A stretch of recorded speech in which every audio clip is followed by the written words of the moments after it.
بسم اللہ الرحمن الرحیم۔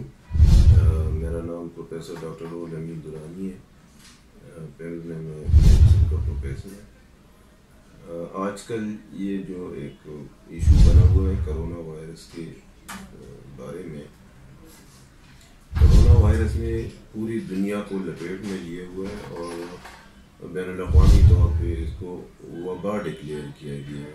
پوری دنیا کی معیشت اور سب کو اس نے اپنی لپیٹ میں لیا ہوا ہے۔ پاکستان میں ابھی تک کرونا وائرس کی 19 کے قریب جو ہے وہ مریض ڈکلیئر ہوئے ہیں اور ان میں یہ کرونا وائرس جو ہے یہ پایا گیا ہے۔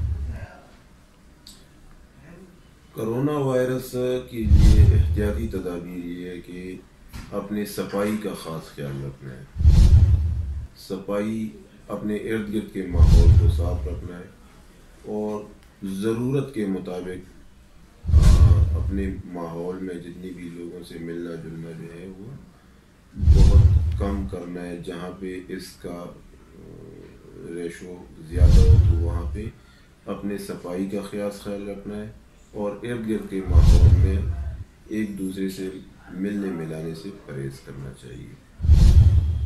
احتیاطی تدابیر تو ہو گئے، اس کی علامات یہ ہے کہ سب سے پہلے فلو نزلہ زکام ہو جاتا ہے، اس کے بعد ٹیمپریچر رہتا ہے اور پھر اس کے بعد یہ چیسٹ انفیکشن مطلب نمونیا میں کنورٹ ہوتا ہے۔ اس کا جو ڈیوریشن ہے، جو پیریڈ ہے جس میں کرونا وائرس ڈکلیئر ہوتا ہے وہ ہے 2 سے 12 دن تک۔ 2 سے 12 دن میں کرونا وائرس اگر کسی میں پایا جاتا ہے تو وہ ڈکلیئر ہو جاتا ہے اور اسی 2 سے 12 دن میں اس کا علاج بھی ہو جاتا ہے۔ مطلب 2 سے 12 دن میں وہ مکمل طور پر صحت یاب ہو کے اپنی جو روزمرہ کی زندگی ہے وہ اس میں دوبارہ آ سکتا ہے۔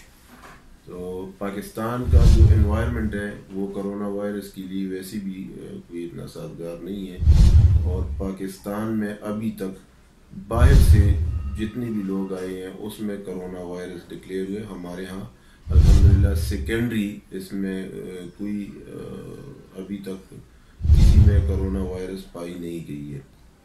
حکومت پاکستان نے بہت اچھے اقدام اٹھائے ہیں، انشاءاللہ ہم اس پہ جلدی قابو پا لیں گے۔